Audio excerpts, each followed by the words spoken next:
This is Dennis Dornan with MainWP, and in this video I'm going to go over the Add New Site page.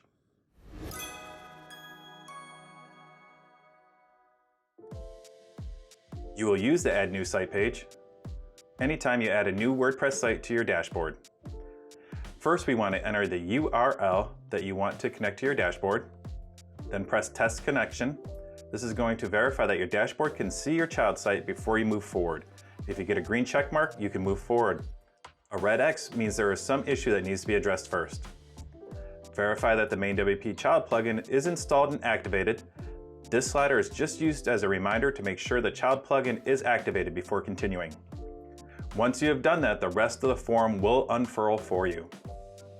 The next two required fields are the administrator username and site title. The administrator name has to exist on the child site, and I recommend creating one specifically for your MainWP connection.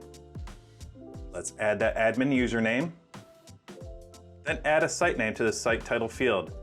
This can be whatever you want, and if you leave it blank, your dashboard will auto-populate it with the URL you entered above. All other fields are optional, so if you don't need those, you can scroll down to the Add Site button.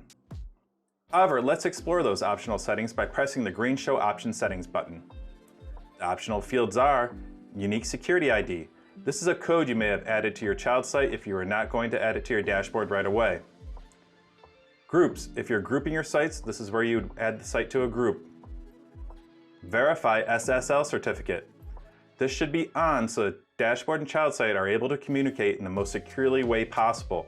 But if you know your site has a wonky SSL certificate, you can turn it off. However, this is not recommended. HTTP username and password is used if you have a special HTTP username and password set up to enter the WP admin. Okay, now that we're through the optional settings, let's get this site added. Press the Add Site button. And there you go. We now have a site added. And if we check the Manage Sites page, you can see it's there. That is how you use the Add New Sites page to add a new site to your MainWP dashboard. If you like this video, press the like button. It's a big help for the channel.